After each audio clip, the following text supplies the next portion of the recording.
Hello friends, कशा आहात तुम्ही सर्व. मी शिवानी स्वागत करते आपलं आजच्या या नवीन ब्लॉगमध्ये. तर आज रामनवमी स्पेशल रामटेकच्या गडमंदिरमधला हा ब्लॉग आहे. मी तुम्हाला गडमंदिर दाखवण्याचा प्रयत्न केलेला आहे आणि ते ही जी तुम्हाला दिसते म्हणजे आम्ही थोडे टॅक्सीने गेलो होतो आणि त्यानंतर मग थोड्या पायऱ्या आहेत त्या चढाव्याच लागतात. डायरेक्ट मेन मंदिरपर्यंत टॅक्सी जात नाही. तर इथे यात्रा होती, यात्राच म्हणावी लागेल. असे तर नेहमीच राहतात हे दुकानं, पण आज जरा जास्तच होते.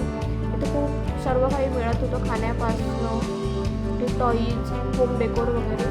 आणि कमळ ही इथली खासियत आहे की इथे कोणीही कमळ घेतल्याशिवाय जात नाही मंदिरात श्रीरामांना अर्पण करण्यासाठी. आणि आज मी तुम्हाला ओरिजिनल ब्लॉग देणार आहे. आज पूर्ण व्हॉइस ओव्हर नाही करणार आहे. कसा वाटतोय नक्की सांगा मला कमेंट्समध्ये.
त्यानंतर हे जे तुम्हाला समोर दिसतं हे राधाकृष्ण मंदिर आहे आणि हे मेन गेट आहे.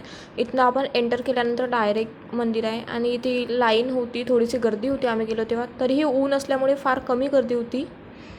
त्यानंतर इथे सगळ्यात पहिले समोर श्री लक्ष्मण स्वामी मंदिर आहे. त्यानंतर मागे श्री राम मंदिर आहे, जे मेन आहेत. हे दोन्ही सेमच आहेत पण तरीही. त्यानंतर हे सगळ्यात वरती इथनं पूर्ण रामटेकचा व्ह्यू, ही पूर्ण खिंडसी लेकचा एरिया आहे. पावसाळ्यात इतकं सुंदर वातावरण असतं, एखादा पूर्ण हिल स्टेशनचा फील देतं हे सगळं. त्यानंतर इथे मी तुम्हाला दाखवते आहे, इथनं आमचं पूर्ण रामटेक दर्शन होतं. आणि मंदिर आहे खूप सुंदर कार्विंग केलेलं आहे, खूप इंट्रिकेट कार्विंग आहे, बघू शकता. आणि लवकर पण इतकं सुंदर आहे, खूप छान माइंड फ्रेशिंग आहे. त्यानंतर तुम्ही बघा आता पुढचा ब्लॉग जो आहे तो. इथे एक ही स्टेपवेल आहे. असं म्हणतात की इथे माता सीता दररोज आंघोळ वगैरे करत होत्या. रामचंद्र त्यानंतर लक्ष्मण स्वामी होते जे पण वनवासात. आणि मेन म्हणजे रामटेकमध्ये 14 वर्षाच्या वनवासाच्या काळातले काही काळ त्यांनी सर्व इथं घालवलेले आहे. त्यामुळे हे गडमंदिर प्रसिद्ध आहे आणि खूप उंच आहे हे समुद्रसपाटीपासून. त्यानंतर इथे महर्षी अगस्तींचं जे मागं दिसलं तुम्हाला ते अखंड ज्योत आणि अखंड होम हवन होतं.